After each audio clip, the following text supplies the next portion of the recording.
नमस्कार, खबर उत्तराखंड देख रहे हैं आप। मैं हूं आपके साथ सपना दीपक मदेशिया।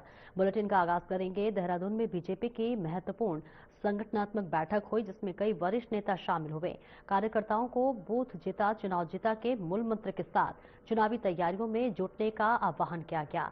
इस बीच आपको बता दें कि दुष्यंत गौतम ने मुख्यमंत्री पुष्कर सिंह धामी को उनके 4 साल पूरे होने पर बधाई दी और उनके कार्यकाल की सराहना की।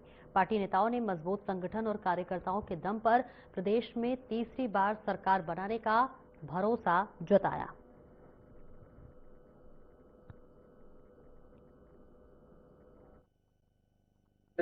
हमारे संगठन के जो प्रमुख पदाधिकारी हैं, सभी जनप्रतिनिधि हैं, सभी के अपने फीडबैक और अपने अपने क्षेत्रों में बूथ तक पार्टी का काम और मजबूती से जाए, हमारे पन्ना प्रमुखों तक ठीक प्रकार की रचना बने, भारतीय जनता पार्टी की तीसरी बार फिर से सरकार बनाने का संकल्प ले।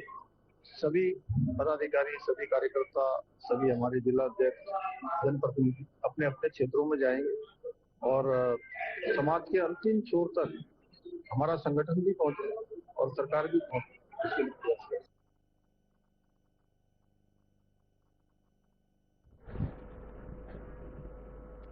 हरिद्वार में उत्तराखंड के मुख्यमंत्री पुष्कर सिंह धामी ने कुंभ मेला 2027 की तैयारियों का जायजा लेने के लिए दौरा किया। उन्होंने मेला स्तर पर चल रहे निर्माण और विकास कार्यों का स्थलीय निरीक्षण किया। इस दौरान मुख्यमंत्री ने अधिकारियों के साथ यातायात सुरक्षा और आधारभूत सुविधाओं की प्रगति की समीक्षा की। राज्य अतिथि गृह डाम कोठी में प्रशासनिक अधिकारियों के साथ महत्वपूर्ण बैठक भी प्रस्तावित है। कुंभ मेला 2027 को भव्य और व्यवस्थित बनाने के लिए सरकार ने तैयारियों को तेज कर दिया है।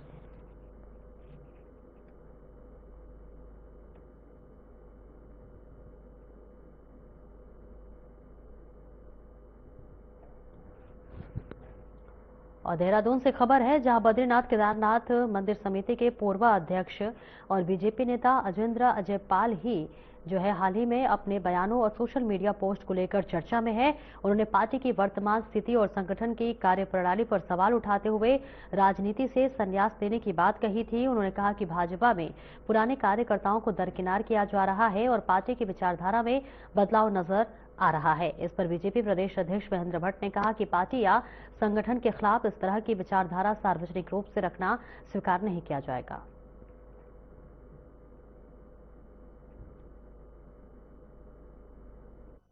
व्यक्ति कुछ भी लिखता रहे, लेकिन सबको अनुशासन के दायरे में रहना चाहिए। और मैं चाहूंगा कि अगर इस प्रकार की अनुशासन हिंसा किसी के द्वारा भी होती है तो पार्टी कड़ी कार्रवाई करेगी। आपने संज्ञान लिया है सर उनकी पोस्ट पर? मैं अभी देख रहा हूँ, पोस्ट को देख रहा हूँ, मैंने देखी नहीं अभी।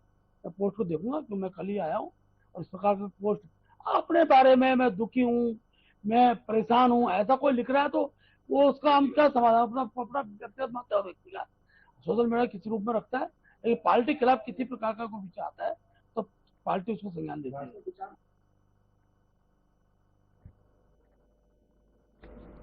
देहरादून में कृषि मंत्री गणेश जोशी ने अपने शासकीय आवास पर परिवार के साथ उत्तराखंड के लोक पर्व फुलदेई को पारंपरिक रीति रिवाजों के साथ मनाया। इस अवसर पर पर्वतीय संस्कृति संरक्षण समिति और कुर्मांचल सांस्कृतिक एवं कल्याण परिषद के बच्चे पारंपरिक वेशभूषा में पहुंचे और देहरी पर फूल व चावल अर्पित कर सुख समृद्धि की कामना की। बच्चों ने फुलदेई, छम्मा देई जैसे पारंपरिक लोकप्रिय लोकगीत गाकर पर्व की खुशियां मनाई। मंत्री गणेश जोशी ने बच्चों का स्वागत करते हुए उन्हें उपहार भेंट किए और उज्जवल भविष्य की कामना की।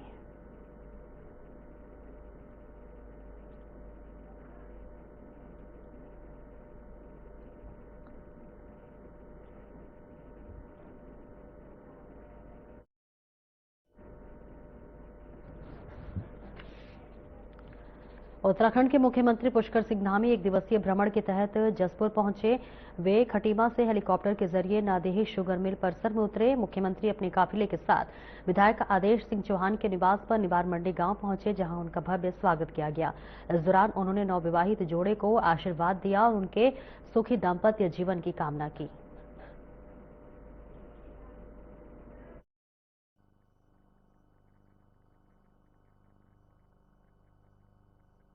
और वो नव दंपति मेरे पुत्र और पुत्रवधू को आशीर्वाद देने के लिए आज सुबह पधारे और मैं उनका और जितने भी लोगों ने आकर मेरे बच्चों का आशीर्वाद, सबको बधाई, धन्यवाद करता हूं। क्योंकि नेता प्रतिपक्ष, बहुत विधायक, आम नागरिक, प्रधान, बीटीसी सभी लोगों ने आशीर्वाद दिया।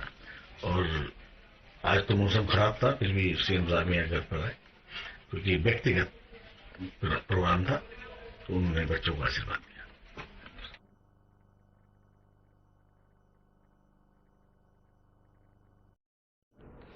पूर्व कैबिनेट मंत्री हरक सिंह रावत मसूरी पहुंचे और इसके साथ ही सामाजिक, सांस्कृतिक व धार्मिक क्षेत्रों में सक्रिय महिलाओं का सम्मान किया। उन्होंने कहा कि वे प्रदेश की कई विधानसभा सीटों पर सक्रिय हैं और जनता की समस्याएं सुन रहे हैं। मसूरी से चुनाव लड़ने के सवाल पर उन्होंने कहा कि पार्टी के निर्देश का पालन करेंगे। उन्होंने विश्वास जताया कि 2027 के विधानसभा चुनाव में जनता बदलाव चाहती है और कांग्रेस पूर्ण बहुमत से सरकार बनाएगी।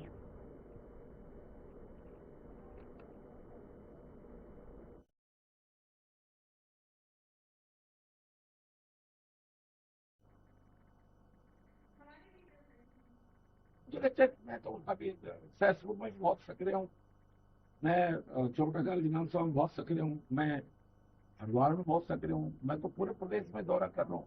मैं भी चमोली में इसी तरह महिलाओं का सम्मान का कार्यक्रम 8 मार्च को हमने बहुत बड़ा अच्छा कार्यक्रम किशोर में हमने किया, मैंने गौचर में किया, मैं अभी केदारनाथ में भी बहुत सक्रिय हूँ।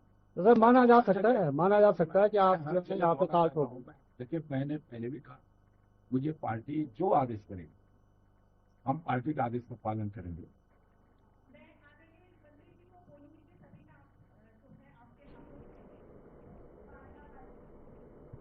देहरादून में उत्तराखंड विधानसभा के हाल ही में संपन्न हुए बजट सत्र को लेकर नेता प्रतिपक्ष यशपाल आर्य ने सरकार पर सवाल उठाए हैं।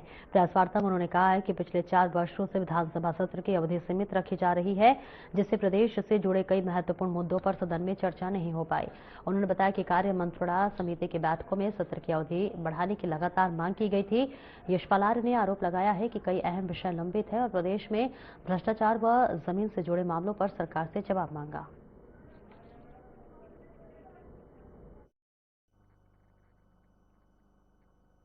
9-10 सत्र इन 4 सालों में और सत्र अवधि सीमित, 9 सत्र 32 दिन। और हमारी गुहार कहिए, हमारे सभी कार्यमंत्रणा समिति के सदस्य माननीय पीटर सिंह जी और मैं, हमने कार्यमंत्रणा समिति की बैठकों में लगातार बल दिया कि सत्रावधि को बढ़ाना चाहिए, क्योंकि सत्र कम होगा तो प्रदेश के विभिन्न मुद्दे हैं, जो सवाल हैं, सत्रावधि कम होने की वजह से सवाल अधूरे रह जाते हैं। और इस 10वें सत्र में भी प्रारंभ होने जा रहा था, हमने माननीय मुख्यमंत्री से निवेदन किया, अनुरोध किया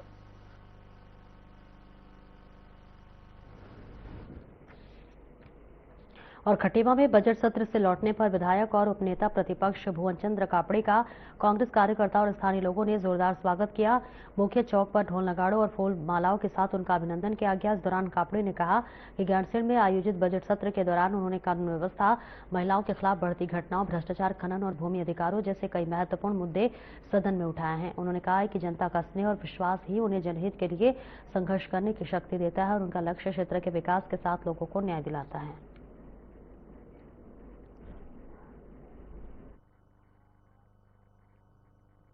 देखिए, खटीमा विधायक श्री भुवन कापड़ी जी ने जिस प्रकार से खटीमा की जो समस्याएं हैं उन समस्याओं को लेकर विधानसभा में जोरदार तरीके से पैरवी करी और उस पैरवी का नतीजा ये हुआ कि जो 125 एकड़ जमीन का जो मामला था, जो ज्वलंत मामला था, जिसमें शासन प्रशासन की जो बेरुखी थी, जो शासन प्रशासन के द्वारा जो 125 एकड़ जमीन जो जुतवाई गई थी, उसको लेकर जो भुवन कापड़ी जी ने एक जोरदार वहां पर बहस करी और विधानसभा में उसका नतीजा ये निकला कि 125 एकड़ जमीन में 145 लगी, जिसे वो सरकार के अधीन हो गई है। अब जब हाईकोर्ट का जो भी फैसला आएगा तब वो जमीन जिसके पक्ष में वो फैसला आएगा उसको दी जाएगी।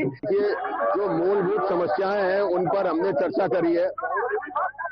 जो बजट था उसमें जो हमारे युवा आउटसोर्स से हैं, अतिथि शिक्षक हैं, उपनल के कर्मचारी हैं, मनरेगा के कर्मचारी हैं और उसके अलावा हाइड्रो पावर में है, ऊर्जा में है, हमने कहा सबसे पहले सरकार को उनकी रोजगार की सुरक्षा देनी चाहिए। उनको इस बात का पता नहीं कि किस दिन को उनसे कह दिया जाए कि तुम्हारी नौकरी खत्म हो गई है। तो सबसे पहले सरकार बजट में जो युवाओं का रोजगार जो है उस रोजगार की व्यवस्था करे। खटीमा में जो 125 एकड़ जमीन की खड़ी फसल जोती गई थी, उसमें पीठ से आदेश हुआ, जब मैंने उठाया कि पीठ से आदेश हुआ है कि उसमें 145 की कार्रवाई होगी।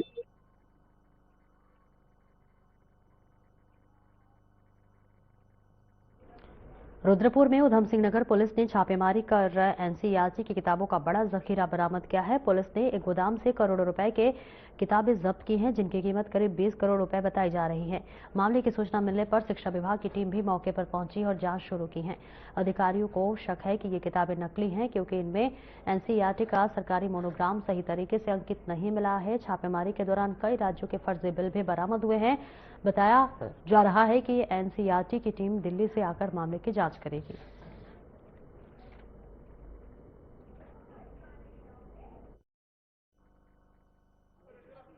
तो पुलिस के द्वारा और जो तहसीलदार महोदय के द्वारा इसके गोदाम को जो तो सील तोड़ के इसकी जो है जो आकलन किया गया, लगभग 3 से 4 करोड़ रुपए की पुस्तकें हैं, इसमें अनुमान लगाया जा रहा है। अब ये हमने एनसीईआरटी को भी सूचित कर दिया है। इन किताबों की ये ओरिजिनल किताबें हैं या कोई डुप्लीकेट किताबें हैं, इसके बारे में एनसीईआरटी जो है इसको तय कर पाएगी। तदनुसार हम अपनी ये सारी जितनी भी हमारे पास अभी इंफॉर्मेशन हुई है, हम विभाग को भी अवगत करा देंगे।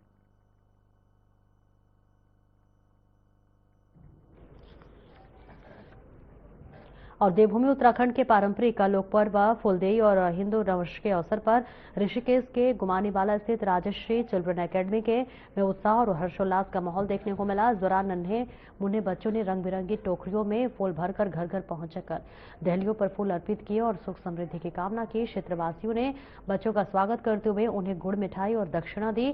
विद्यालय के निदेशक राजेंद्र प्रसाद पांडे ने कहा कि फुलदेई और हिंदू नववर्ष हमारी संस्कृति और परंपराओं के प्रतीक है। बच्चों को पर्व के महत्व और प्रकृति संरक्षण के बारे में जानकारी दी गई।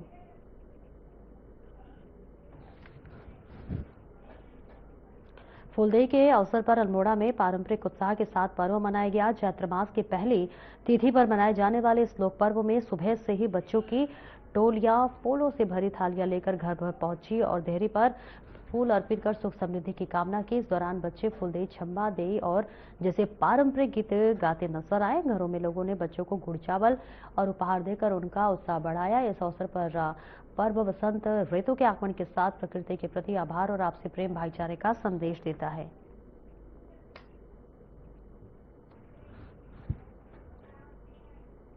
एक ब्रेक के लिए रुकेंगे, जल्द लौटते हैं।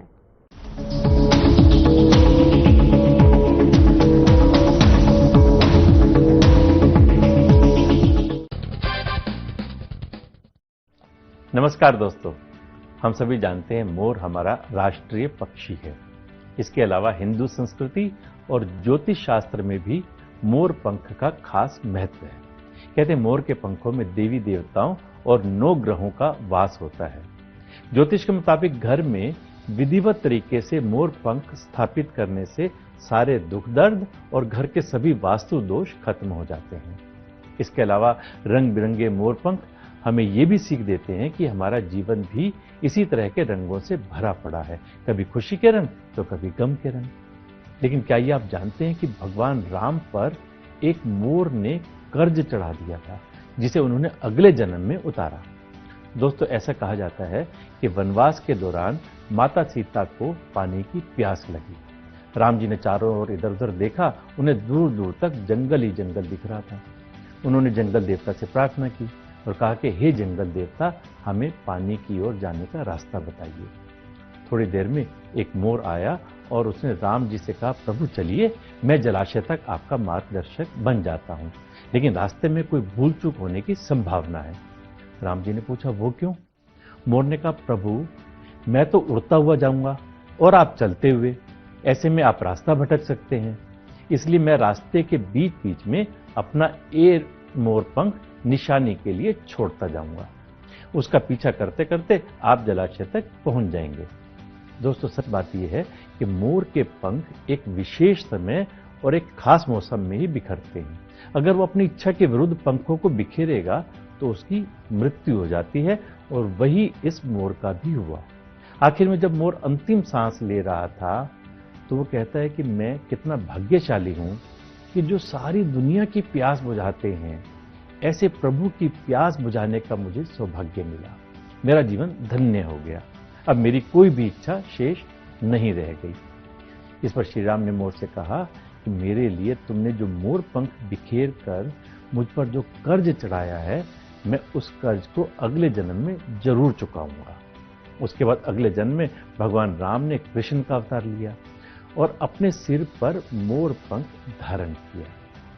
आप भी मोर में प्रभु राम और श्री कृष्ण के दर्शन कर सकते हैं और साक्षात मोर पंख को अपने मंदिर में सजाकर आशीर्वाद प्राप्त कर सकते हैं। मैं पिछले हफ्ते जयपुर जिस स्थान पर गया वहां कम से कम 200 मोर थे, जिनके साथ रहने का आनंद और सौभाग्य मुझे मिला। इसलिए सारी जानकारी एकत्र करके आपसे साझा की। आप भी जब कभी मोर को देखें तो ओम नमो भगवते वासुदेवाय मंत्र बोलकर ये अनुभव कर सकते हैं कि आप भी साक्षात कृष्ण जी के दर्शन कर रहे हैं। सच में ये मोर पंख इतना भी सुंदर ना होता कृष्ण अगर ये तेरे सिर पर ना सजा होता। नमस्कार।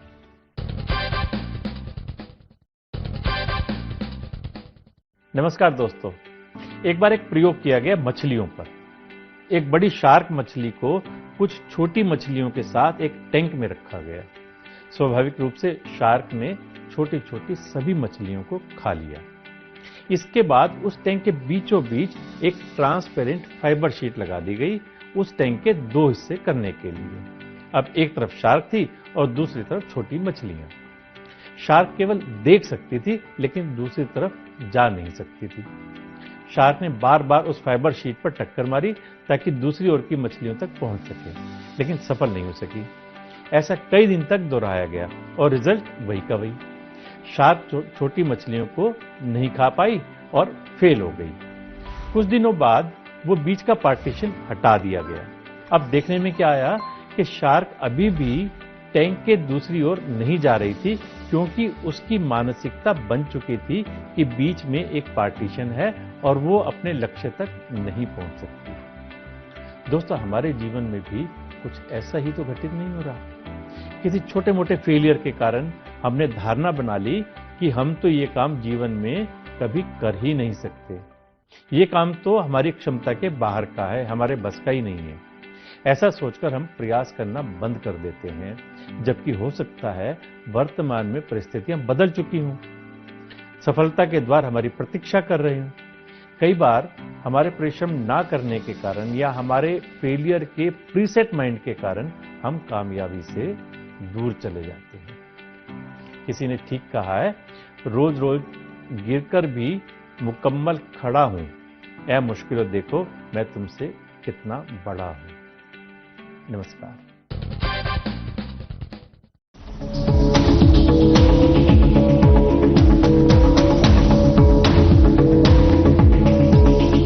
और ब्रेक के बाद एक बार फिर से स्वागत है आपका। खबरों में आगे बढ़ेंगे। टिहरी गढ़वाल की जिलाधिकारी नीतिका खंडेलवाल ने आगामी चारधाम यात्रा की तैयारियों को लेकर ब्रह्मपुरी, नीरगढ़, तपोवन, खारा, श्रोत और डालवाला क्षेत्रों के स्थलीय निरीक्षण किया गया। इस दौरान उन्होंने ब्रह्मपुरी राफ्टिंग पॉइंट पर जाम से निपटने के लिए राफ्टिंग और पर्यटन वाहनों का डेटा तैयार कर बुकिंग व्यवस्था पहले से व्यवस्थित करने के निर्देश दिए हैं। तपोवन क्षेत्र में नालियों की सफाई, लटकती बिजली तारों को ठीक करने और अनावश्यक पोक व कियोस्क हटाने के निर्देश दिए। निरीक्षण के बाद होटल एसोसिएशन के साथ बैठक कर पार्किंग व्यवस्था दुरुस्त रखने और वाहनों को सड़क पर खड़ा न करने की हिदायत दी गई है।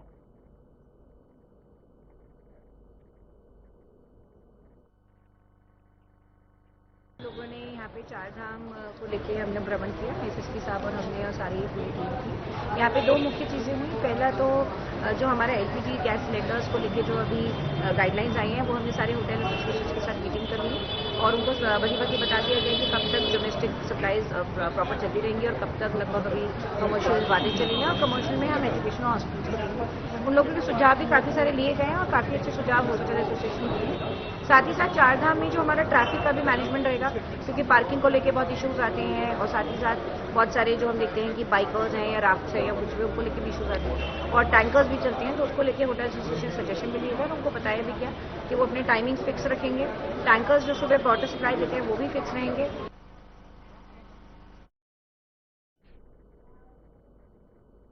कोटद्वार में देवभूमि सफाई कर्मचारी महासंघ ने प्रदेश में ठेकेदार के अधीन कार्य कर रहे सफाई कर्मचारियों का वेतनमान 30,000 रुपए करने की मांग की है। महासंघ के अध्यक्ष महेंद्र सिंह घाघट ने मुख्यमंत्री से आग्रह किया है कि जिस प्रकार ओपनल कर्मियों के लिए समान कार्य समान वेतन लागू किया गया है, उसी तरह सफाई कर्मचारियों के लिए भी ये व्यवस्था होनी चाहिए। उन्होंने बताया कि वर्तमान में कई सफाई कर्मचारियों को केवल 10 से 12,000 रुपए वेतन मिल रहा है, जो आज की महंगाई में परिवार चलाने के लिए पर्याप्त नहीं है।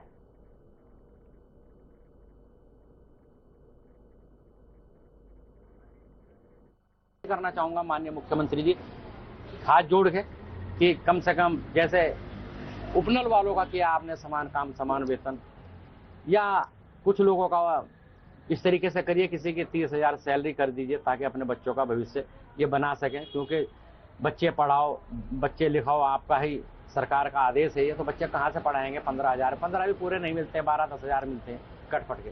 तो मैं पुनः धन्यवाद करना चाहूंगा माननीय मुख्यमंत्री जी।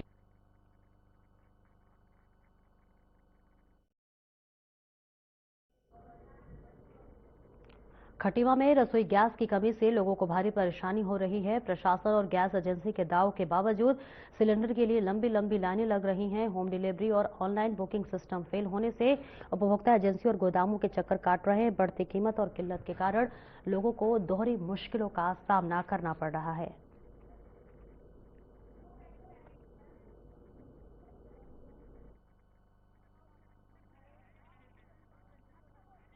सर गैस के लिए परेशानी तो है। एक्चुअल में कल सुबह मेरा बुकिंग हो गया था, मैं दोपहर कल में भी मैंने लाइन लगाया, कल भी 4 घंटे सिलेंडर में यहाँ लाइन लगाया। शाम को 7 बजे मैं लगभग यहाँ से गया हूँ। 7 बजे तक इन्होंने बांटी है, गैस का डिस्ट्रीब्यूशन हुआ है, लेकिन एंड मोमेंट में जो है मेरे को कल भी सिलेंडर नहीं मिला है। और आज मेरे को सुबह मॉर्निंग में तो जल्दी आने का यहाँ टाइम नहीं मिला। मैं अभी आके देखा हूँ, लाइन बहुत लंबी लगी है। दूसरा, इसमें एक और भूमिका में एजेंसी की तरफ से भी इनको भी क्लियर करना चाहिए, क्योंकि हालांकि ऊपर से बोला जा रहा है कि गैस की कमी नहीं है। गैस तो जनता, अगर होम डिलीवरी नहीं हो रही है तो बुकिंग करने के बाद तो एटलीस्ट जो है टाइम पर गैस सिलेंडर मिलना चाहिए। और जैसा भी आपने अभी जैसे शब्द बोला कि ये आपाधापी जो चल रही है, ऐसा कोई भी स्थिति नहीं है। केवल बुकिंग को लेकर जनता परेशान है, नहीं तो गैस सभी को मिल रही है। और सब आपके इस वीडियो के माध्यम से मैं जनता से ये भी कहना चाहती हूँ कि सभी लोग अभी संयम बरतें, कोई भी पैनिक होने की कोई आवश्यकता नहीं है। केवल बुकिंग है, तो हमें भी ऊपर से निर्देश आया है कि आप लोग मैनुअल कार्य करें, तो हम लोग सबको अब मैनुअल पर्ची दे रहे हैं और इनका रजिस्टर वहाँ पर मेंटेन हो रहा है। तो गैस की जो डिलीवरी पहले आ रही थी उतना ही गैस आ रही है अभी? गैस बिल्कुल भरपूर मात्रा है। जैसे हमारे पास कल हमारे 130 सिलेंडर बचे थे, उसके बाद मेरे पास 630 की गाड़ी आई है, तो टोटल जो था उसमें से मेरे पास मतलब कल हमने इतना वितरण किया है। सुबह से हूँ मैं गैस के लिए यहाँ आया हुआ। अब यहाँ जनता देखो त्राही हो रही है। और हमारे जो उप जिलाधिकारी महोदय तुषार सैनी जी कह रहे थे कल कोई गैस की किल्लत नहीं है। और देखो ये हाल देखो, यहाँ पर हमारे मजिस्ट्रेट साहब घर में सोए हुए हैं। और यहाँ अगर व्यवस्था अगर वो आते सुचारू रूप से, छुट्टी नहीं मनाते, तो शायद हो सकता था कोई इंतजाम हो। लेकिन सब अधिकारी घर में जो है आराम फरमा रहे हैं और जनता बेचारी परेशान है।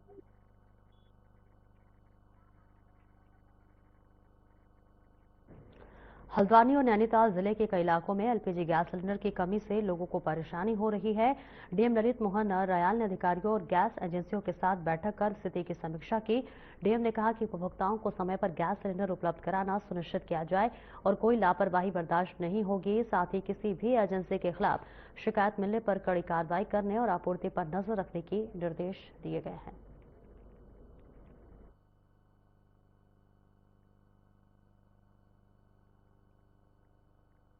ये घरेलू गैस कनेक्शन को लेकर आईओसी ने गाइडलाइंस जारी की हैं कि जो 15 दिन का इंटरलॉकिंग पीरियड था उसको 25 दिन कर दिया गया है। उनकी जो वेबसाइट है उसमें कुछ इशू आने की वजह से पैनिक क्रिएट हुआ है। गोडाउन्स की तरफ लोगों की आमोदरफ्त देखी गई कि सिलेंडर लेके खुद जाने लगे, तो उसको लेके गैस एजेंसीज हमारे जनपद में 25 हैं। आईओसी के जो अधिकारी हैं उनसे भी वार्ता हुई है। तो जो हमारे पास स्टॉक है उसमें बुकिंग के लिए निकटवर्ती गैस एजेंसी में उपभोक्ता जा रहे हैं।